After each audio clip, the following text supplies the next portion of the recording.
on a réussi à réduire la base imposable à 150 000 euros. On pourrait aller chercher, si on part en retraite dans les 2 ans, tomber à zéro, du coup moins 600 000, donc tomber à zéro. Oui. L'abattement renforcé, c'est un peu le nec plus ultra. Si vous y avez droit, prenez-le. Est-ce que j'ai une possibilité pour sortir du cash de cette holding? L'anticipation, c'est le maître mot. Être accompagné au quotidien, c'est vraiment important par différents professionnels qui ont des visions différentes et qui peuvent échanger. Bienvenue sur Les Investissables, le seul podcast de France où l'on débat sur les solutions d'investissement. Je suis Alexis Bier, ingénieur patrimonial de formation. J'ai fondé Sanala Patrimoine, un cabinet qui accompagne les chefs d'entreprise et les cadres sur des sujets primordiaux, tels que la rémunération, la trésorerie ou encore la cession d'entreprise. La genèse de ce podcast, elle est simple. Je suis avant tout un grand consommateur. Mais force est de constater que les podcasts sur ce sujet sont souvent lisses et manquent de neutralité. Aujourd'hui, on change les règles. Ici, aucun invité ne sera sur un piédestal. À chaque épisode, une solution d'investissement, 2 avis. Un pour, un contre. Maintenant, place au débat. Bonjour Sarah. Bonjour Alexis. Bienvenue dans notre épisode des Investissables. Donc aujourd'hui, on se retrouve pour ce nouvel épisode où on va pouvoir discuter d'un thème qui me tient à cœur et je pense que toi aussi Sarah. On a pour habitude d'échanger un peu plus sur les sujets d'investissement et de débattre sur différentes thématiques de l'investissement. Mais on a eu pas mal de commentaires, pas mal de demandes justement sur des sujets un peu plus thématiques, notamment d'ingénierie patrimoniale et notamment un sujet qui revient très souvent, comment optimiser la cession justement de son entreprise, de son fonds de commerce et notamment au niveau de la plus-value. On va parler de fiscalité aujourd'hui. Et pour ce sujet, j'aime bien m'entourer d'experts et donc j'ai vraiment l'honneur de te recevoir aujourd'hui, Sarah. Sarah, si tu peux te présenter en quelques mots, nous dire voilà ce que tu fais dans la vie et comment tu aides tes clients. Merci Alexis, bonjour à tous. Donc, je m'appelle Sarah Mumbert-Mendes, je suis avocate associée du cabinet Ceno Avocat, un cabinet d'affaires qui se trouve sur Marseille. Et au quotidien, on est très souvent amené à traiter de problématiques de cession pour nos clients. Donc, comme tu l'as dit, cession de titres ou cession de fonds. Et donc, c'est tout naturellement que j'ai accepté ton invitation aujourd'hui. Ok, super. Je pense que la première question qu'on peut entendre, en tout cas, moi, j'ai souvent des clients qui me posent cette question. C'est des clients qui peuvent être restaurateurs, des clients qui peuvent être profession libérale, des artisans, peu importe. Et on vient me voir, on me dit, tiens, j'ai une offre ou j'ai envie de vendre, mais je ne sais pas si je dois vendre mon fonds de commerce, j'entends, ou si je dois vendre les titres de ma SARL, de ma SASU. Quelle est la différence? Est-ce que toi, en quelques mots, tu peux nous expliquer cette différence? Oui, tout à fait. Alors concrètement, si vous avez l'habitude des anglicismes, on parle de share deal ou d'asset deal, ça dépend si on parle de céder les titres ou céder le fonds de commerce. Alors, on ne parle pas du tout de la même chose. Quand vous cédez les titres, on va céder l'enveloppe et on cède un package. C'est-à-dire qu'on va vendre à la fois l'actif et le passif de la société. On va aussi vendre l'actif fonds de commerce, mais aussi l'actif trésorerie. C'est-à-dire que si vous avez pas mal d'argent liquide en caisse, dans la banque, forcément, quand vous allez vendre la structure, vous allez aussi vendre cet argent qui est sur le compte. Donc parfois, c'est pas ce que vous voulez faire et vous allez plutôt vous tourner vers la cession du fonds de commerce. Le fonds de commerce, on vend juste l'activité. Ça veut dire qu'on ne vend pas toute la partie passive et on ne vend pas le reste de l'actif. Si vous avez par exemple un immeuble parce que vous avez acheté les murs ou de la trésor, ça, on ne va pas le vendre, on va juste aider le fonds de commerce. Et la fiscalité n'est pas du tout la même et surtout la personne qui va vendre n'est pas la même.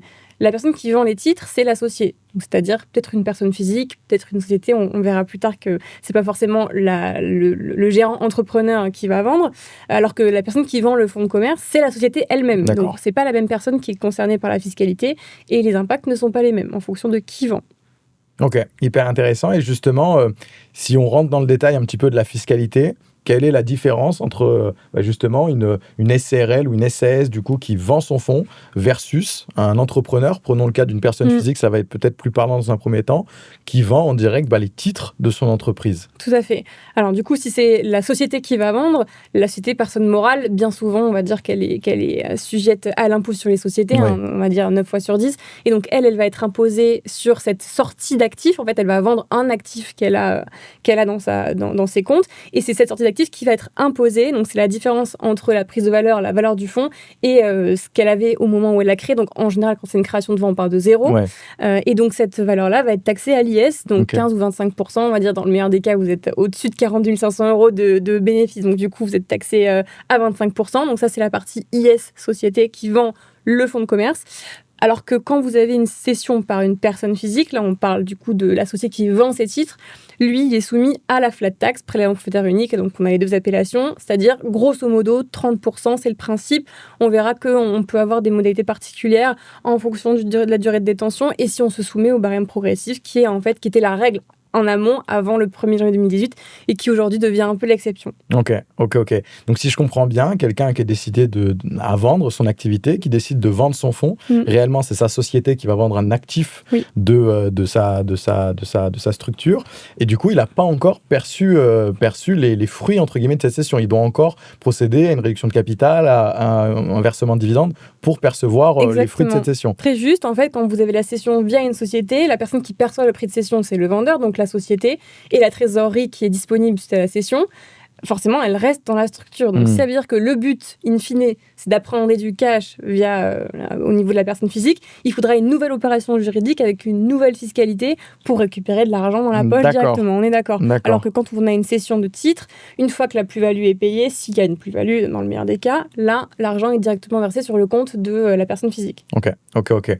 Pour toutes ces raisons, enfin notamment pour cette raison, bien qu'il y a un vrai enjeu justement, je pense, au niveau de la cession du fonds, et c'est vraiment une question à évoquer avec son avocat fiscaliste pour aller en profondeur. Mais nous, on va se concentrer aujourd'hui dans cet épisode sur la cession de titres parce qu'il y a beaucoup plus, entre guillemets, de questions, de régimes de faveur qui peuvent être mis en place par rapport à ça. Et dans un premier temps, on va peut-être se concentrer sur la cession de titres en direct. Quand on entend en direct, c'est sans passer par une société interposée, notamment ce qu'on entend souvent type holding. Donc, tout simplement, j'ai une société opérationnelle, je suis, comme on l'a dit tout à l'heure, restaurateur ou peu importe, j'ai développé un logiciel et je vends cette société. Quelle est aujourd'hui, à l'instant T, si on se base, on est en juillet 2025 pour ceux qui nous écoutent, quelle est la fiscalité à date sur une cession de titres actuellement ? Alors aujourd'hui, quand on vend ces titres, concrètement, le principe, ce que j'ai dit tout à l'heure, c'est qu'on va être imposé sur la plus-value, évidemment s'il y a une prise de valeur. Donc ça veut dire que concrètement, on va calculer à un instant T quelle est la valeur de cession versus quelle est la valeur d'acquisition. La valeur d'acquisition des titres, c'est la valeur à laquelle les titres sont entrés dans le patrimoine. Attention, parce que selon les types de structures, SARL ou SAS, c'est plus ou moins ardu de savoir de quelle valeur on parle. Imaginons une structure où vous avez une acquisition successive des titres. Dans une SAS, en gros, vous imaginez un sac de billes, vous mettez les billes au fur et à mesure dans le sac, ça c'est vos titres sociaux. Quand on les vend, on vend toutes les billes. Et on ne sait pas quelle bille est entrée à quelle valeur. C'est ce qu'on appelle des titres fongibles. Et là, il y a un calcul à faire. En général, on fait une moyenne, on appelle ça un prix moyen pondéré, pour déterminer pour chaque titre en fait la valeur d'entrée et faire une moyenne pour savoir quelle est la valeur de référence à utiliser pour le calcul. D'accord. En fonction du coût de ce calcul-là, on fait une soustraction toute bête. On a un plus ou un moins, forcément, prise de valeur ou perte de valeur, plus ou moins value. La moins-value, on va dire que on va le laisser de côté puisque c'est le worst case scénario. La plus-value, c'est la prise de valeur, c'est-à-dire que on va récupérer du coup plus que ce qu'on a mis au départ. Et cette plus-value-là est imposable. Par principe, aujourd'hui, depuis le 1er janvier 2018, on est imposé à ce qu'on appelle la flat tax, c'est-à-dire 30%. Ces 30%, c'est à la fois une partie impôt sur le revenu, à hauteur de 12,8%, et à la fois une partie prélèvements sociaux à hauteur de 17,2%. Vous le savez peut-être, je m'adresse plutôt à vous qui nous regardez, quand vous avez un gain, le principe en France, c'est qu'on doit cotiser pour participer au système social, mais en fonction du type de revenu, on ne cotise pas pareil, c'est logique. Les revenus d'activité, c'est plus des cotisations sociales. Tout ce qui est revenu passif, donc revenus fonciers, dividendes, plus-value, on ne va pas vous taxer autant puisqu'on considère que c'est des revenus qui sont plutôt secondaires. Et donc là, on est soumis aux prélèvements sociaux à hauteur de 17,2. Vous savez, une partie CSG, on entend souvent ce terme revenir. Donc voilà, il y a deux parties dans ces 30%, mais c'est une partie qui est fixe. Ça veut dire que peu importe les autres revenus de la personne qui cède, on reste bloqué, entre guillemets, à ce 30%, ce qui peut être une très bonne chose si vous avez des revenus qui vous feraient passer à un taux à hauteur de plus que 12,8% au barème progressif. Okay. Puisque ça, en fait, c'est l'exception, c'est-à-dire que le principe, c'est 30%. Une fois qu'on a payé, on est tranquille. Et l'exception, c'est de se dire, la partie impôt sur le revenu, en fait, on peut ne pas la taxer à 12,8%. Et à quel moment c'est intéressant ? C'est au moment où on peut agir sur cette assiette qui ensuite va être soumise au barème progressif. Et ça, c'est surtout avantageux pour des gens qui ont des titres depuis longtemps. D'accord. puisqu'il existe des régimes de faveur où vous pouvez réduire l'assiette. Donc l'assiette, c'est la base de l'imposition. Et cette assiette-là, ensuite, elle est soumise au barème progressif. Donc on rentre dans les tranches au fur et à mesure. Et peut-être qu'on arrive à moins de 12,8%. Et dans ce cas-là, c'est avantageux de passer au barème progressif. Ok. On va rentrer dans le détail justement après sur ces abattements. Très concrètement, si tu peux nous donner, si tu peux nous confirmer ça, j'ai une société opérationnelle, j'ai une plus-value d'1 million d'euros, valeur d'acquisition 0, j'ai créé ma société avec un très faible capital. Aujourd'hui, j'ai une offre de rachat pour 1 million d'euros. Je décide de la céder. 1 million d'euros de plus-value. Je décide de prendre la flat tax. Je paye 300 000 euros. Je récupère 700 000 euros. C'est fini. Alors, c'est fini, oui et non, puisque je vais un petit peu moduler, puisque c'est toujours trop beau, on a l'impression que... Mais il existe des contributions, on va dire, exceptionnelles, si jamais la valeur de cession est très importante, notamment une surtaxe qu'on appelle on va dire, vulgairement la surtaxe Sarkozy, puisque c'est lui qui l'a mise en place. On l'appelle aussi CEHR, contribution exceptionnelle sur les hauts revenus. C'est pour certains types de contribuables qui ont des revenus très importants. On va les soumettre à une surtaxe. Voilà, qui malheureusement va venir alourdir la fiscalité. Donc, ça veut dire qu'on paye d'un côté cette plus-value, cette flat tax de 30%, et en plus, on a la surtaxe, la CEHR, qui va se rajouter et qui va venir un peu alourdir la fiscalité. Et elle va de 3 à 4% en fonction du montant, en fait, du gain qui va être réalisé. Donc, c'est pour ça, je pense qu'on entend souvent, des fois, sur les réseaux sociaux ou ailleurs, que une cession, si on prend la flat tax, plus ou moins, en fonction du montant, c'est 34%. Exactement, c'est 30 plus 4%, en fait. Ouais, tout à fait. Ok, hyper intéressant. Si on fouille un petit peu et si on va un peu plus en profondeur sur ce sujet des abattements, parce que souvent on nous dit, quand on a une session, on ne se pose pas de questions. En tout cas, moi, je l'ai déjà entendu de la part soit de confrères, soit de partenaires avec qui je travaille sur certains dossiers de session, qui me disaient, on ne se pose pas de questions, il y a la flat tax, on prend la flat tax. Pour autant, ce qu'on se rend compte, et je pense que toi, tu le constates très souvent, comme tu l'as dit, dès l'instant où on est face à une personne qui a acquis ses titres avant 2018, on a des régimes de faveur qui peuvent être très puissants en fonction justement de certaines conditions. Est-ce que tu peux nous expliquer un peu plus en détail ces régimes de faveur ? Oui, tout à fait. Donc la partie qui est soumise à l'impôt sur le revenu, en fait, avec ces régimes de faveur-là, cette partie-là va pouvoir être réduite. Donc l'enjeu, en fait, concrètement, de manière générale, quand on veut faire de l'optimisation, le but, c'est d'agir sur l'assiette. Il faut réduire l'assiette au maximum avant de faire passer cette assiette dans la moulinette du barème. Donc, en gros, concrètement, comme on ne peut pas agir sur le barème, c'est le même pour tout le monde. C'est la loi, du Ralex sed lex. Comme on ne peut pas agir sur les tranches du barème, il faut agir sur ce qu'on met dans ce barème-là. Et l'idée, c'est de prendre l'assiette, qui est donc normalement votre plus-value brute, c'est-à-dire la prise de valeur, et on va la retraiter, cette assiette, avant de la soumettre au barème. Et ce retraitement, il intervient avec ce qu'on appelle les abattements pour durée de détention. Ces abattements pour durée de détention, en fait, c'est parce qu'on détient les titres depuis un certain temps, on va pouvoir réduire l'assiette d'un certain pourcentage.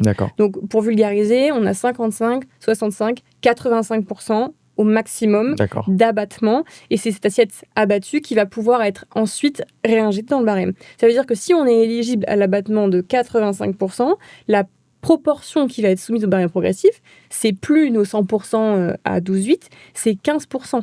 Dans le barème progressif, ce qui peut être très intéressant. Après, il y a des conditions, comme souvent, évidemment, c'est pas ouvert à tout le monde. C'est des conditions de durée de détention, donc il faut avoir les titres depuis, en gros, entre 2 et 8 ans, et surtout l'abattement qui est le plus puissant et qui doit être challengé par rapport au prélèvement forfaitaire unique, c'est l'abattement de 85%. Si vous y êtes éligible, il est plus intéressant que le PFU, mais du coup, il faut pouvoir y avoir droit. Et pour y avoir droit, il faut avoir été détenteur des titres, déjà depuis avant l'entrée en vigueur du PFU, donc depuis avant le 1er janvier 2018. Il faut que les titres, vous les déteniez depuis plus de 8 ans, et il faut que les titres que vous avez, ce soient des titres de cette structure-là, et que vous les ayez acquis dans les 10 ans de la création. Donc il faut quelque part que vous soyez dans les premières années. On vient récompenser en fait la longue détention, mais surtout l'initiative de la création de l'activité. La prise de risque. Exactement, la prise de risque. Et il y a aussi une particularité, parce que ça je l'ai souvent vu, quand on a des structurations d'activité, qu'on a des entrepreneurs individuels qui ont cédé ou qui ont apporté leur activité à une entreprise, ils sont à l'origine de la création d'entreprise. Mais en fait, c'est une activité préexistante qui a été apportée. Et si on a cette préexistence de l'activité, on n'est plus éligible à l'abattement 85%. Il faut qu'il y ait une modification des critères d'activité. Un recrutement de salariés, une diversité d'activités, quelque chose de supplémentaire. Sinon, on va vous dire, c'est la même activité, vous avez juste structuré, donc vous n'avez pas droit à l'abattement. Et ça, je l'ai souvent vu dans des fonds commerce, fonds libéraux, type vétérinaire, ce genre d'activité-là, où on va commencer seul et ensuite on se structure. Ouais. Parce que c'est plus simple quand on commence de ne pas commencer à se mettre une structure sur la tête, etc. Mais malheureusement, après, on n'est plus éligible à l'abattement renforcé. Donc ça, c'est un peu dommage, puisque concrètement, l'abattement renforcé, c'est un peu le nec plus ultra. Si vous y avez droit, prenez-le. Surtout qu'une fois qu'on a eu cet abattement et qu'on a cette réduction, donc ces 15%, on les remet dans le barème progressif, on est taxé à une certaine hauteur. Et après, il y a la partie prélèvements sociaux. Alors par contre, l'abattement, il ne joue pas pour l'assiette des prélèvements sociaux. Donc, on est taxé à 100% sur... cette assiette-là est soumise à 100% au prélèvement. Par contre, revers de la médaille, puisque comme c'est quand même un petit peu plus contraignant, on vous fait un petit cadeau, mais l'année suivante. Sur la partie prélèvements sociaux, il y a une partie de la CSG qui est déductible. Ça veut dire que ce montant-là, vous allez pouvoir le déduire de vos revenus l'année suivant la cession. Donc, le cadeau dure encore une année supplémentaire. On vend, on est imposé aux prélèvements sociaux, plein pot sur 100% de la valeur, mais l'année suivante, on peut réduire son revenu. Donc, ça veut dire que revenu brut global, on réduit du coup d'une partie de la CSG et c'est ce montant-là qui va ensuite être soumis au barème progressif, ce qui peut être assez intéressant puisque concrètement, une fois que vous avez vendu, vous n'êtes pas non plus destiné à avoir des revenus importants l'année suivante. Peut-être que ça peut carrément gommer votre imposition l'année suivante. Donc, ça peut être intéressant. Bien sûr, hyper intéressant. Si on reste sur notre exemple concret du coup, de 1 million d'euros, j'ai une cession toujours de 1 million. Je vais donc payer les prélèvements sociaux de 17,2 sur cette base. Tout à fait. D'accord.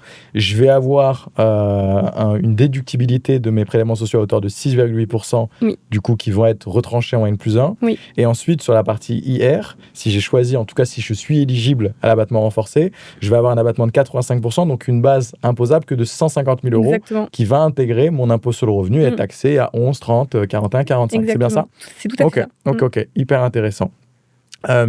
Si on reste dans ces sujets d'abattement, on en a un autre qui est souvent mis en concurrence, en tout cas avec cet abattement renforcé, c'est l'abattement pour départ en retraite. Est-ce que tu peux nous en dire quelques mots rapidement aussi sur les conditions? Est-ce que c'est cumulable ou pas avec l'abattement renforcé? C'est une question qui revient souvent.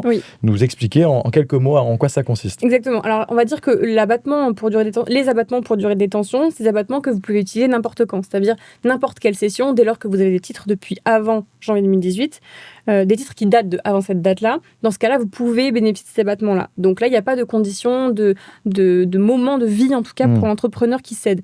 L'abattement pour départ en retraite, là, il est quand même réservé à une certaine catégorie de personnes, puisque la condition pour en bénéficier, c'est de faire valoir ses droits à la retraite ou de les avoir fait valu 2 ans avant. Donc vous avez une espèce de fenêtre de tir en disant, c'est un moment de vie où on sait qu'on va partir à la retraite ou on est parti à la retraite, mais on continue encore un peu à garder la main. Donc, c'est réservé à une certaine frange, forcément, de la population. Bien sûr. Mais cet abattement, il est quand même super puissant, puisque là, on ne parle pas de chiffre d'affaires, on ne parle pas de revenus, on ne parle pas de pourcentage, c'est un abattement qui est fixe. Ça veut dire que vous prenez le montant de la plus-value et on déduit le montant de l'abattement fixe qui aujourd'hui est passé à 600 000 euros, qui était à 500 000 avant le 1er janvier de 2025. Et cet abattement-là, fixe, il a été reconduit en plus par le législateur, donc c'est un mécanisme qui a vocation à perdurer. Contrairement aux abattements pour durée de détention qui ont vocation à disparaître, puisque de plus en plus de titres ne seront plus malheureusement éligibles, puisqu'il faut des titres qui sont souscrits avant le 1er janvier 2018. Donc celui-là, on sait qu'il est privilégié par le législateur, il a vocation à perdurer. Et la bonne nouvelle aussi, c'est qu'il est cumulable avec les autres abattements. Ça veut dire que vous avez un effet, on va dire, de levier qui est maximum. On peut faire quand même de belles opérations et pouvoir avoir une réduction importante de l'assiette, voire quasiment pas de plus-value du tout et pas d'imposition. Ok. Donc si on reste sur notre exemple, ça va être un peu notre base, où on a réussi à réduire la base imposable à 150 000 euros. On pourrait aller chercher, si on part en retraite dans les 2 ans, tomber à zéro, du coup moins 600 000, donc tomber à zéro. Celui-ci, est-ce qu'il réduit la base imposable des prélèvements sociaux? Non. Alors du coup, c'est toujours pareil. Ces abattements-là, ils sont vraiment réservés à la partie impôt sur le revenu. Il faut quand même Malheureusement, il faut payer un tout petit quelque chose. Ok, hyper intéressant. Sachant qu'on précise pour ceux peut-être qui se posent la question, quand on dit partir en retraite, c'est pas simplement arrêter de travail, c'est liquider ses droits. C'est ça, il y a cette démarche en fait. Il faut faire valoir son droit à la retraite, il y a une démarche positive à faire. C'est pas juste se dire j'arrête de travailler. Ça, c'est pas la retraite. C'est la retraite psychologique, c'est pas la retraite, on va dire, au sens étatique du terme. Ok, hyper intéressant. Si on décide d'aller plus loin, là on a pris un exemple où tout se passe bien dans le meilleur des mondes, j'ai 1 million de plus-value et donc j'arrive avec je rentre dans les cases et j'arrive avec ces cumuls d'abattements à diminuer drastiquement mon impôt sur la plus-value, donc c'est chouette. Si maintenant je caricature, j'ai une plus-value qui est supérieure à 1 million, elle est de 5, de 10, de 15 millions, c'est des cas qu'on peut assez fréquemment voir. Et finalement, du coup, ces abattements ne suffisent plus à réduire et je me retrouve avec un impôt qui est assez important. On entend souvent, encore une fois, qu'il y a des optimisations à travers la donation. Encore une fois, si j'ai des personnes à qui je souhaite léguer une partie de mon patrimoine, transmettre une partie de mon patrimoine, notamment des enfants, je vais avoir, on va dire, de l'optimisation à aller chercher à travers de la donation avant la cession, ou peut-être à travers de la cession puis de la donation. Déjà, est-ce que tu peux nous expliquer quelle est la différence, entre guillemets, entre je donne les titres de ma société puis je vends, versus je vends les titres de ma société et ensuite je donne les liquidités que j'ai obtenues suite à la cession? Oui, tout à fait. Alors, comme tu le dis très bien, il faut avoir quelqu'un à qui transmettre. Oui. C'est quand même la première chose à avoir dans les critères, c'est qu'il faut avoir quelqu'un qui soit le récipiendaire et surtout, il ne faut pas que la donation coûte trop cher. Donc souvent, ces schémas-là, on les voit, donation avant cession, quand on a parents et enfants. D'accord. Alors, quand on a une transmission entre un parent et un enfant, on a des abattements, toujours pareil. On a toujours ce système de réduction de l'assiette quand on fait une opération. C'est des mécanismes fiscaux qui se retrouvent dans pas mal d'impôts. Ça se retrouve aussi pour les droits de mutation. Donc, un abattement entre les parents et les enfants. Il y a l'abattement général de 100 000 €. Et il y a un surabattement de 31 865 € qui est quand on donne de l'argent à ses enfants. Okay, donc ça veut dire que potentiellement à ses enfants, on peut leur donner 131 865 € en cash. Okay. Mais si on parle que de titres, c'est que 100 000 €. Okay. Tous les 15 ans rechargeables. Ça veut dire que, évidemment, la cession, vous ne l'étalez pas sur 15 ans. Donc on va dire que quand vous avez une opération qui est envisagée, vous savez que vous avez 100 000 € de valeur à transmettre à vos enfants. Là maintenant, c'est est-ce que je donne 100 000 € de valeur titre ou 100 000 € de valeur cash. Okay. Si on prend d'abord la cession puis donation, ça veut dire que je vends, la cession entraîne une fiscalité sur la plus-value, donc forcément, je vais récupérer, pour donner 100 000 €, il faudra que je vende plus puisque j'ai l'impôt à payer. Okay. Et ensuite, je donne 100 000 € ou 131 000 € à mes enfants, de liquide. Donc ça, c'est la première opération, mais j'aurais perdu cette partie fiscalité, j'aurais supporté un impôt de cession avant de pouvoir donner à mes enfants. À l'inverse, je donne à mes enfants 100 000 € valeur titre. Là, eux récupèrent 100 000 €, ils vendent et ils récupèrent 100 000 € directement. Et moi, donateur, je purge ma plus-value. On considère que du fait de l'intention libérale, du fait de cette volonté de gratifier quelqu'un, on oublie la plus-value. On vous dit, on vous fait un cadeau, cet argent-là, il n'ira pas dans votre poche, on ne va pas en plus vous demander de payer l'impôt de plus-value. Donc ça veut dire que vos enfants récupèrent 100 000 € et vous, ça ne vous coûte pas la plus-value. Ensuite, vous avez toujours cette particularité qui est que, comme vous avez les 31 000 € de cash à donner, 31 865 € de cash à donner, forcément, ceux-là, ils ne rentrent pas dans l'abattement. Oui, bien sûr. C'est-à-dire que vous pouvez les prélever sur le reste de votre prix de cession, mais ça coûte moins cher de donner 100 000 € et ensuite vous rajoutez si vous voulez, plutôt que de payer de la plus-value et ensuite donner. Parce que si vous voulez donner 100 000 € dans tous les cas, il y a un cas où vous payez l'impôt, l'autre cas où vous ne le payez pas. Ok. Pour que ce soit bien clair également, on est bien d'accord que les enfants qui reçoivent les titres d'une valeur de 100 000 €, au moment où ils cèdent 1 mois, 2 mois plus tard, et qui cèdent du coup un prix de 100 000 €, il n'y a plus de plus-value, elle a été exactement, purgée. Parce que les enfants, alors évidemment, il faut le faire de manière intelligente. Si vous donnez avant la cession, il faut que ça se fasse dans un laps de temps où la boîte n'a pas eu le temps de prendre de la valeur. Ouais, bien sûr. Parce que si on donne 100 000 € et que ça vaut 200 000 € à la cession, les enfants, ils se prennent une plus-value sur les 100 000 €. Bien et sûr. là, ce sera la flat tax et ils perdent 30%. Donc, de manière générale, il faut le réfléchir en amont des opérations.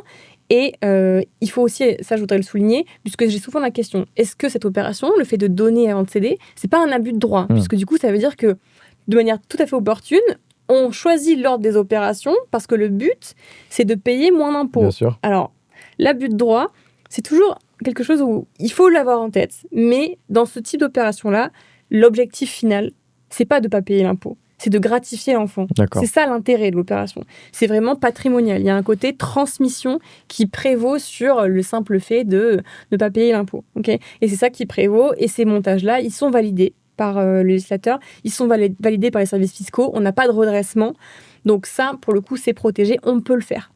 Ok, hyper intéressant. Hop, je vous arrête quelques secondes. Si vous souhaitez creuser le sujet qu'on est en train d'écouter ensemble, vous pouvez directement prendre rendez-vous avec moi ou un conseiller en cliquant sur le lien dans la description. Et pour nous soutenir, vous pouvez liker, commenter et surtout vous abonner. Je vous embête pas plus, bon épisode. Ce dispositif, en tout cas, il est utilisé aujourd'hui et je pense que tu le conseilles à tes clients au sein du cabinet sur une partie de la session de données d'anticiper en pleine propriété. Ce qu'on entend aussi souvent, si on va aller plus loin que justement cette enveloppe de 100 000 euros, c'est d'aller démembrer les titres que l'on donne et de donner entre guillemets que la nue propriété.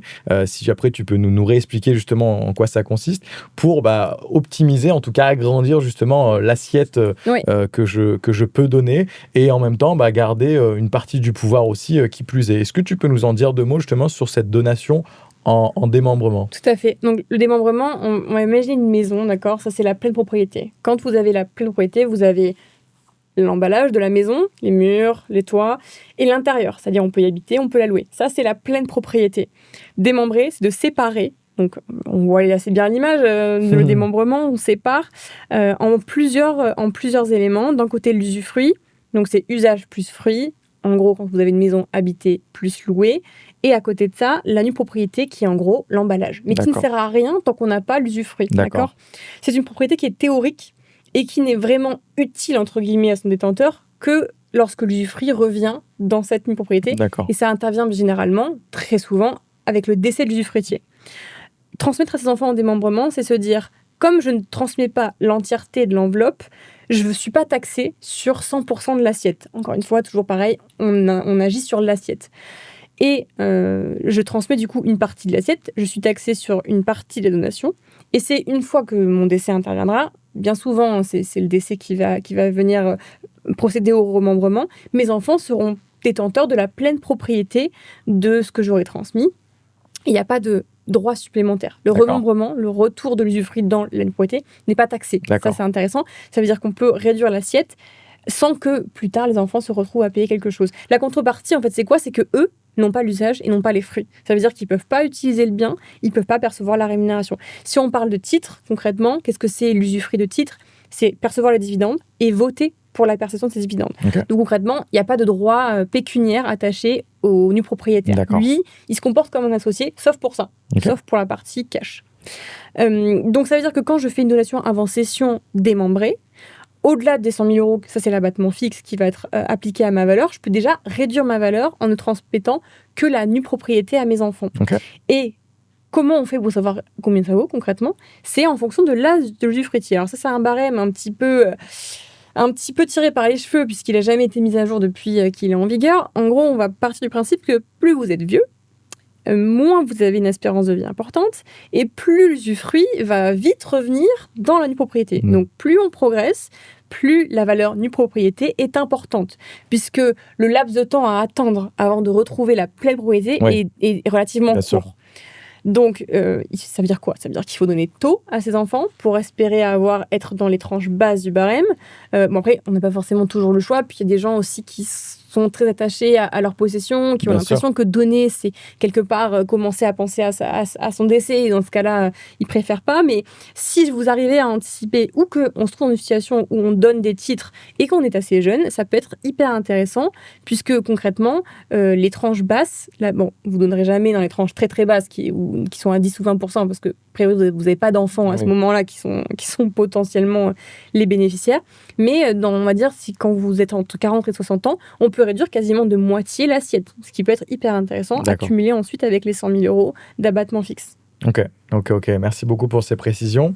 Il y a aujourd'hui beaucoup de questions et je pense que le sujet du démembrement aujourd'hui, devient, alors je ne vais pas dire qu'il est maîtrisé, mais en tout cas est connu un peu plus aujourd'hui, justement, grâce à la vulgarisation. Et beaucoup d'entrepreneurs ont en tête, justement, cette idée de démembrer les titres. Par contre, je pense qu'il y a peu d'entrepreneurs qui maîtrisent la fiscalité, justement, au niveau de ces titres démembrés.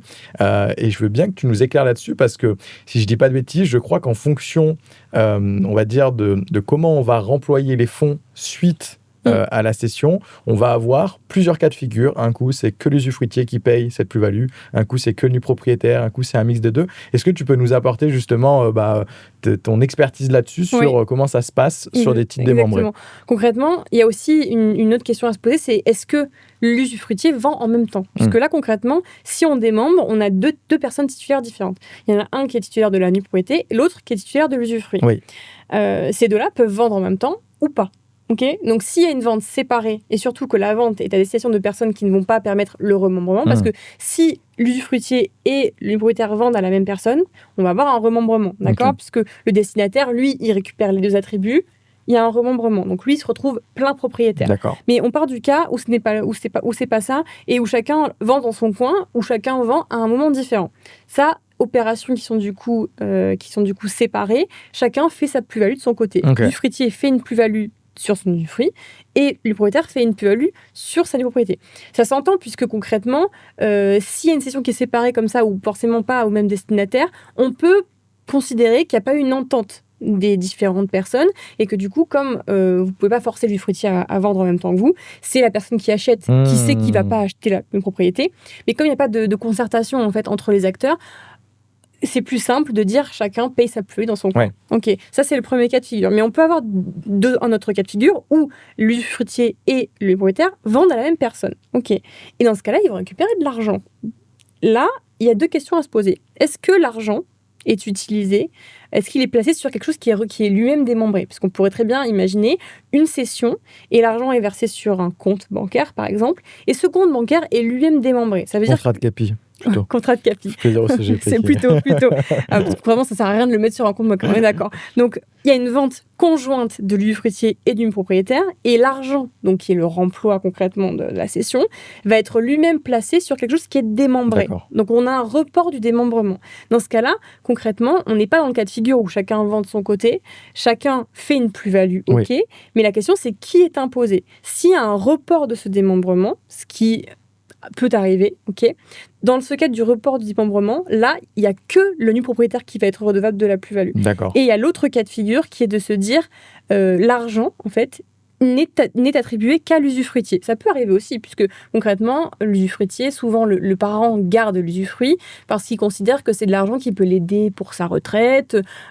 Souvent, c'est le cas de figure, puisque l'usufruitier est bien souvent pas très loin de la retraite quand il fait l'opération de démembrement. Et dans ce cas-là, il peut aussi se dire, je vends, mais j'ai pas envie de me retrouver avec une seule partie du prix, ou alors avec le prix qui est démembré, puisque j'aurais l'impression quand même d'être toujours redevable de mes enfants. Donc, il pourrait très bien dire, je garde tout l'argent pour moi. Et là, on a un mécanisme de quasi-usufruit. Donc ça, concrètement, c'est un usufruit qui se reporte sur une somme d'argent qui peut être consommée par l'usufruitier. D'accord. Et pour éviter que le nu propriétaire soit lésé, puisque concrètement, si l'usufruitier il récupère l'argent et qu'il le consomme, il n'y a plus rien. Donc ce quasi-usufruit, concrètement, il se matérialise juridiquement pour qu'à la disparition de l'usufruitier, on puisse tenir compte de ce quasi-usufruit. Soit l'argent est resté là, dans ce cas-là, pas de problème, le nu propriétaire le récupère, soit il n'est plus là, il y a une dette qui va venir s'imputer sur la succession. Ça peut être intéressant, parce que du coup, ça vient diminuer l'actif. Donc, cas de figure où il y a un report du démembrement, le nu propriétaire va être redevable d'une partie de la plus-value. Cas de figure où c'est l'usufruitier qui récupère tout, dans ce cas-là, le nu propriétaire est tranquille. Mais ce qui s'entend aussi, puisque pour le coup, il est un peu pénalisé par l'opération. Et ça, je l'ai vu il y a pas mal de fois, où les parents pensent faire un cadeau à leurs enfants en faisant le démembrement, sauf qu'ensuite, ils ne se rendent pas forcément compte qu'il y a un report du démembrement, et d'un coup, leur enfant devient aussi redevable de la plus-value. Et c'était pas forcément l'intérêt principal de l'opération, de se retrouver avec une fiscalité pour tout le monde. Mais alors, j'ai aussi vu l'autre cas où les parents disent, ils sont quand même gratifiés, donc c'est aussi logique qu'ils payent une partie de l'impôt. Ok, très intéressant. Et ça, on a entendu justement que le quasi-usufruit a été un petit peu remis en cause ces derniers temps, et notamment au niveau de la créance de restitution. Ça, aujourd'hui, ça passe encore, ce type de créance de restitution, enfin, est encore validé, entre guillemets. On est d'accord qu'il y a quand même pas mal d'abus, parce que concrètement, des petits malins donnaient, faisaient des donations qui portaient sur des sommes d'argent à leurs enfants, de manière tout à fait artificielle, puisqu'en fait, ils savaient très bien dès le départ qu'ils allaient dépenser cet argent, et ça a créé une dette de restitution fictive, quelque part, puisque dès le départ, l'usufruitier savait très bien qu'il n'allait pas conserver cet argent. Mais ça, on va dire, c'est le législateur a fait des bonifications dans le régime, et a dit certaines dettes de restitution qui sont quelque part, pas subies, mais qui sont provoquées par des situations particulières, on les autorise. Et c'est le cas justement dans Remploi. Par contre, si c'est de manière tout à fait opportune de dire je donne 100 000 € à mes enfants, je fais un quasi-usufruit et moi je sais que j'ai une dépense de ce montant-là qui va intervenir. On a un exemple très concret. Pourquoi est-ce que c'est arrivé là ? Il y a eu le comité de l'abus de droit qui s'est prononcé sur un cas, une grand-mère qui donne à ses petits-enfants un montant qui est pile le montant dont elle a besoin pour aller dans une maison de retraite. Forcément, elle le dépense. Et quand elle décède, la créance de restitution forcément apparaît puisqu'elle a dépensé l'argent. Donc là, ça, c'est pas possible. Bien sûr. Ok. Merci pour ces explications. On a fait un petit peu le tour, justement, des sujets qu'on peut rencontrer lorsqu'on décide de céder en direct. Directement les titres de sa société d'exploitation. Mais il y a également tout un tas d'optimisations qui existent quand on décide de mettre justement une société interposée, à savoir une holding. Et aujourd'hui, il y a beaucoup de mythes aussi qu'on peut entendre, qu'on peut raconter, qu'on peut lire, comme quoi la holding effacerait l'impôt sur la plus-value en cas de cession. Est-ce que tu peux nous expliquer l'intérêt justement d'avoir une holding pour un entrepreneur au niveau de la cession ? Il y a plein d'intérêts patrimoniaux, fiscaux, sociaux, etc. Mais vraiment, là, on va se concentrer au niveau de la cession. Quel est l'intérêt pour l'entrepreneur de détenir les titres de sa société d'exploitation au sein de sa holding ? On l'a vu tout à l'heure, vendre en direct, donc c'est-à-dire détenir les titres soi-même et les vendre, on a une problématique de plus-value qui peut être plus ou moins réglée, mais il y a quand même un aléa en fonction des caractéristiques de la situation. La parade, si on anticipe suffisamment, c'est de se dire, en fait, ce n'est pas moi qui vais vendre, c'est une autre structure dans laquelle je suis, moi, de préférence que je contrôle, et c'est elle qui va être imposée potentiellement à ma place, voire pas imposée du tout. En fait, l'idée, c'est de se dire, je vais apporter mes titres à une structure, donc qu'on va appeler holding dès lors qu'elle va détenir d'autres titres. L'opération d'apport, elle est censée être soumise à impôt. Okay. Transfert de propriété, normalement, plus-value imposable. Mais la contrepartie de l'apport, c'est pas de l'argent, c'est des titres. Ça veut dire qu'on n'a pas l'argent pour payer l'impôt à un instant T au moment de l'apport. Donc, le droit fiscal vous dit, comme vous n'avez pas de cash pour payer l'impôt à un instant T, on va reporter l'imposition effective à plus tard. Et ce report d'imposition, à plus tard, il peut être intéressant puisque ce plus tard peut ne jamais intervenir. D'accord. Pourquoi ? Concrètement, quand vous faites monter les titres de votre structure opérationnelle dans la holding, vous avez du coup 2 niveaux de détention. Vous détenez les titres de la holding, qui détient les titres de l'opérationnel. Donc, niveau 1, vous, la holding. Niveau 2, la holding, l'opérationnel. Le niveau 1, vous, la holding, ne doit jamais être rompu. D'accord. Si vous rompez ce lien, on considère que vous avez récupéré de l'argent. Il y a 0 raison qu'on vous maintienne le report d'imposition. Niveau 2, holding opérationnel. Ce niveau-là, il y a quand même une petite subtilité. Normalement, vous n'êtes pas censé le rompre. Mais si vous le rompez dans les 3 ans après l'apport, donc de 0 à 3 ans après l'apport, l'opérationnel est vendu par la holding, dans ce cas-là, normalement, vous êtes imposé. On considère que, du coup, vous avez fait l'opération de cession, vous avez du cash. Mais le cash, il est dans l'opérationnel. Ça veut dire que si vous deviez payer l'impôt, vous devriez faire remonter les dividendes. Un peu compliqué. Donc, encore une fois, le droit fiscal vient à votre secours et vous dit, on vous maintient le report d'imposition si et seulement si vous remployez le prix de cession du bas, de l'opérationnel, dans quelque chose, une activité éligible. Et au moins 60% du prix de cession. D'accord. Et ce remploi doit intervenir dans les 2 ans de la cession. Donc vous avez quand même un petit peu de temps. Surtout qu'aujourd'hui, il y a plein de produits qui sont éligibles. Enfin, tu le sais mieux que moi. Au tout début de ma carrière, on vous disait il faut créer une nouvelle activité. Ouais. C'est super compliqué. Aujourd'hui, il y a plein de produits éligibles. Ce qui permet quand même d'avoir l'esprit tranquille et de se dire je vends mon opérationnel. Je ne vends pas moi en direct. Je vends via la holding. Et j'ai 2 ans pour réinvestir une partie du prix de cession. Et dans ce cas-là, quand j'ai fait mon remploi, je n'ai pas d'imposition de ma plus-value. Okay. Jamais. Ok. Sauf si je me mets à vendre les titres de holding au-dessus. Mais ça, on vous le déconseille. Mais du coup, ça veut dire que je peux me retrouver avec un prix de cession intégralement appréhendé par la holding, sans fiscalité. Alors là, je vais mettre un petit bémol sous réserve qu'il n'y a pas eu de prise de valeur entre l'année 0 et l'année 3. Oui. Okay, parce que si vous apportez les titres à la holding et que votre activité explose, la holding aussi, elle va se retrouver Forcément. avec une plus-value à payer.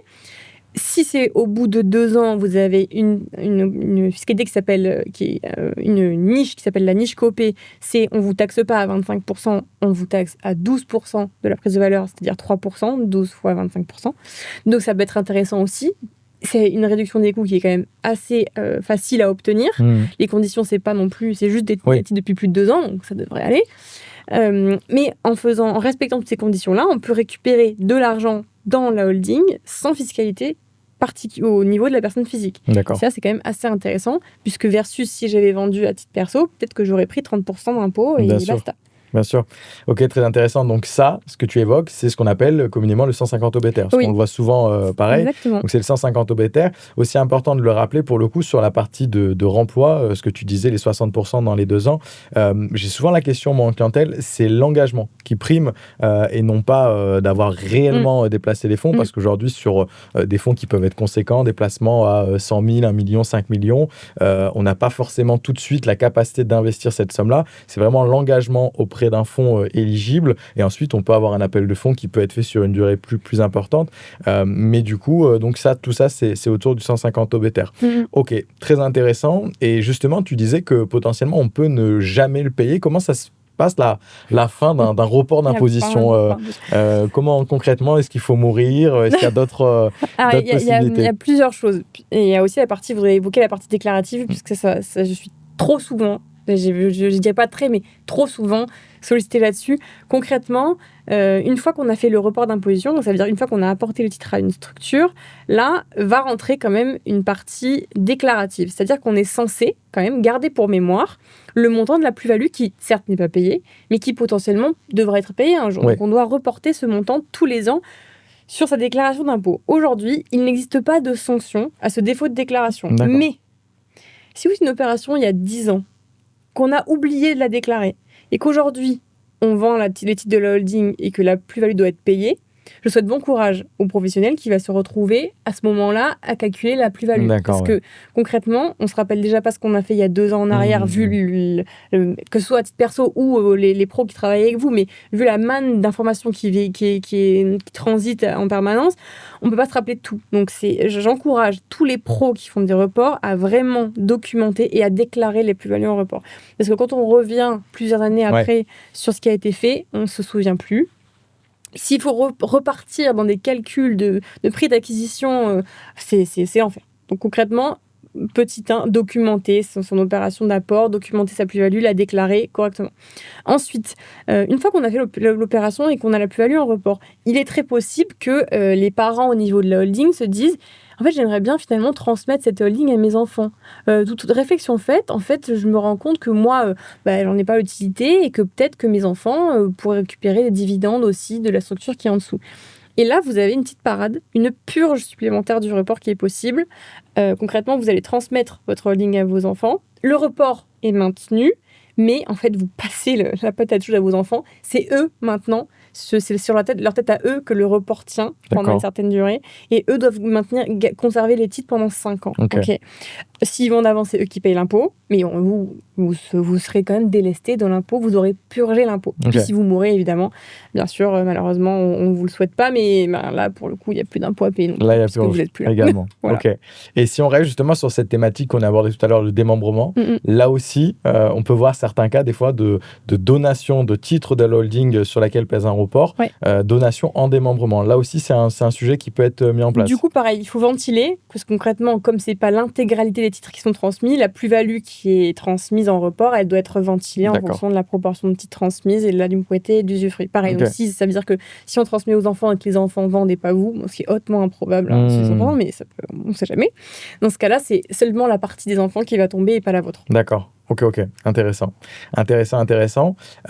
Si on est dans ce cas de figure, donc j'ai une grosse plus-value, j'ai suivi les conseils de mon avocat fiscaliste, donc j'ai ouvert ma holding qui, du coup, a procédé à la cession. J'ai un report sur cette holding et j'ai, du coup, allez, on va dire 10 millions à l'intérieur de cette holding. Donc 6 millions ont été réinvestis. Et ensuite, j'ai 4 millions qui n'ont pas été réinvestis, qui sont sur le compte de ma société.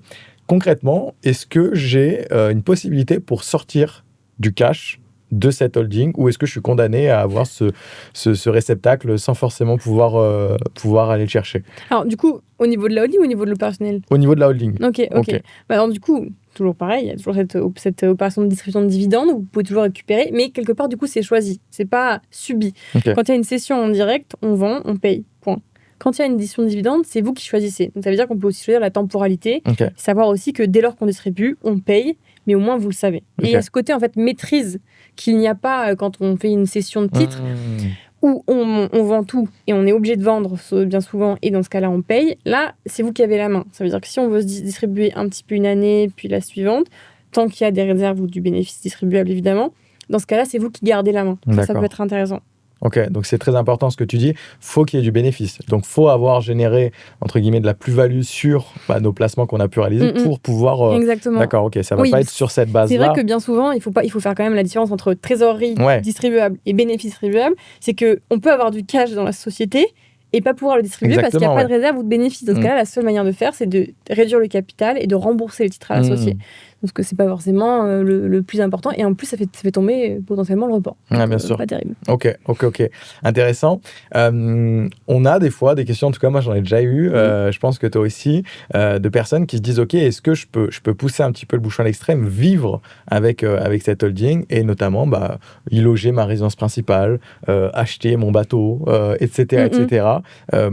Comment ça se passe à ce niveau-là? Est-ce qu'on peut utiliser cette société pour nos besoins personnels? Alors, la holding, c'est quand même un portefeuille, on va dire. Un portefeuille, vous y mettez pas n'importe quoi, parce que tout ne rentre pas à l'intérieur, ok? Concrètement, la holding, elle va avoir un objet social. C'est la limite dans laquelle elle peut intervenir qui va être prévue dès le départ dans ses statuts. En général, on fait des objets sociaux très larges en disant que c'est prise de participation, investissement. Investissement, c'est quand même assez large. Mais on va déconseiller de mettre notamment la résidence principale dans la holding. Pourquoi ? La holding, elle est à l'IS, on est d'accord. Le principe même, c'est d'avoir toujours une structure à l'IS pour pouvoir bénéficier des différents régimes dont on a parlé. Si vous avez un immeuble à l'IS qui est mis à disposition des associés, vous êtes censé payer un loyer. Donc, ça veut dire payer un loyer pour une résidence principale, alors que si on la détenait à titre perso, on n'aurait pas de loyer. Donc, déjà, premier écueil qui me paraît un peu compliqué pour pas grand-chose.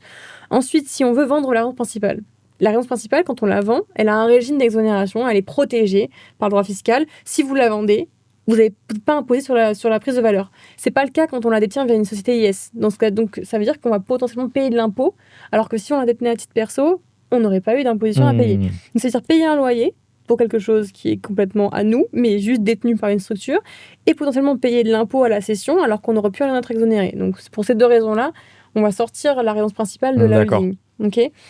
Autre chose, pour qu'il y ait tout le reste des investissements, on parle de bateaux, peu importe, il faut toujours se dire que l'engagement d'une charge dans une société, elle doit être motivée par l'intérêt de l'activité, l'intérêt et l'objet social. Acheter un bateau, une détention, on va dire, ça peut être un actif qui peut être un actif de détention de la holding. Par contre, passer tout un tas de charges, resto, dépenses, d'essence, etc., ça commence à faire un petit peu beaucoup. La holding, elle est censée détenir des actifs, mais elle n'est pas censée vous aider à vivre et à remplacer votre train de vie. Sinon, concrètement, c'est comme si, on peut très bien vous dire, en fait, toutes ces dépenses-là, toutes ces charges-là, elles ne sont pas passées dans l'intérêt de la structure. Donc, on va considérer qu'elles sont passées dans l'intérêt de qui ? La personne qui en bénéficie, c'est-à-dire l'associé. Et ça, c'est une distribution de dividendes déguisée. D'accord. Okay. Donc, ça va être retaxé s'il y a contrôle fiscal et qu'on vous dit ça au niveau de l'associé, et donc 30% de PFU, etc. Okay. Donc, à éviter. Ok. Hyper intéressant. On arrive bientôt au terme de cet épisode. Quels sont, toi, les tips que tu donnerais justement à une personne qui est dans cette situation, qui se pose ces questions, qui se projette, qui se dit, bon, moi, dans 5 ans, je pense que je vais lever le pied, je me pose des questions sur la vente. Qu'est-ce que tu pourrais lui conseiller ? Évidemment, venir consulter un avocat. Bien sûr. Mais voilà, qu'est-ce que tu pourrais dire à quelqu'un qui se pose ces questions-là actuellement, qui nous écoute peut-être ? Le maître mot, c'est l'anticipation. Okay. Tout faire dans la précipitation, c'est prendre le risque de passer à côté de quelque chose. Et même les professionnels qui sont sollicités en dernière minute n'auront pas forcément le temps de mettre en place des stratégies intéressantes. Donc l'anticipation, c'est le maître mot. Être accompagné au quotidien, c'est vraiment important par différents professionnels qui ont des visions différentes et qui peuvent échanger. L'expert comptable, c'est la première personne à aller voir puisque lui, il a une idée de la valeur. Donc concrètement, nous, on peut travailler, mais nous, on n'est pas évaluateur. On va avoir besoin que quelqu'un nous dise à un instant T, ça vaut ça, pour qu'on ait une idée de la plus-value, de l'imposition et de quel est l'enjeu concrètement. Donc, bien échanger avec son expert comptable, bien échanger avec un avocat fiscaliste qui puisse faire ce genre de calcul-là, et bien échanger avec quelqu'un qui soit en capacité d'accompagner la trésorerie, donc quelqu'un comme toi, qui puisse vous dire, voilà, ça va dégager ça comme cash, cette session-là, qu'est-ce qu'on en fait ? Parce que j'ai bien souvent vu dans mon activité des gens qui vendent, c'est optimisé, et puis dans ce cas-là, ils se retrouvent avec tout cet argent-là, et puis d'un coup, il y a une panique, on ne sait plus quoi faire. Donc c'est vraiment un accompagnement à 360 qui doit arriver du début à la fin, en amont de la session, mais aussi sur l'après. Qu'est-ce qu'on fait de ces liquidités ? Qu'est-ce qu'on fait ensuite ? Comment vit cette holding ? Qu'est-ce qu'on fait de l'argent ? C'est vraiment anticiper et bien s'entourer. Et a priori, il ne devrait pas y avoir de mauvaises surprises. Ok, super. Si on devait donner un délai, peut-être ça peut en aider plus d'un. À partir de combien d'années, entre guillemets, si on sait qu'on veut céder, à partir de combien d'années on doit commencer justement à anticiper ? Est-ce que c'est 1 an, 3 ans, 5 ans, 10 ans ? Alors, on l'a vu, du coup, le délai pour le report d'imposition, c'est entre 0 et 3 ans. Ça me paraît être une bonne fourchette de se dire... Alors, évidemment, parfois, c'est pas... Et puis, surtout, en fonction de qui est la personne qui va vous racheter, il y a des délais aussi qui sont pas de votre fait, mais qui sont de son fait à lui. Parce que tout à l'heure, on a parlé de share deal, asset deal. Parfois, c'est pas vous qui décidez, c'est l'acheteur qui va vous dire, en fait, j'ai fait un audit, c'est-à-dire j'ai regardé ce qui se passe dans sa structure. Il y a des trucs un peu pourris, je préfère acheter que le fonds. Voilà. Et cette période-là où chacun va un peu se jauger, négocier, ça peut prendre plus ou moins de temps. Donc, il faut quand même anticiper. Ça se fait pas en 5 minutes. Si quelqu'un est intéressé par une reprise, peut-être que lui aussi aura besoin de temps avant d'être sûr qu'il veut vous racheter, à quel prix, comment. Ça prend quand même tout ça beaucoup de temps. Donc, entre 0 et 3 ans, ça me paraît être plutôt pas mal. Ok, super. Dernière question, Sarah. On a l'habitude de terminer chaque épisode justement par une question où là, on va vraiment se concentrer sur la partie investissement. Si demain, tu avais une seule classe d'actifs dans laquelle tu pouvais investir pour les 10 prochaines années, dans quoi tu investirais ?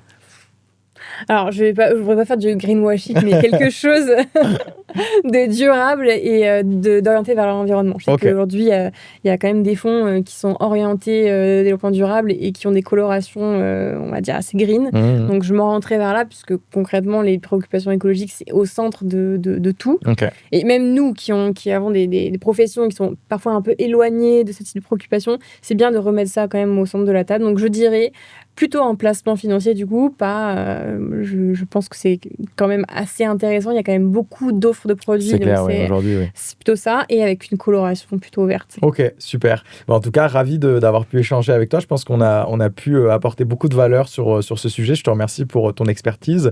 Je vais mettre évidemment dans la bio, que ce soit sur YouTube ou sur Spotify, les plateformes d'écoute, etc., tes coordonnées, les coordonnées du cabinet. Et si jamais on a une personne qui veut te contacter, n'hésitez pas et tout sera à disposition.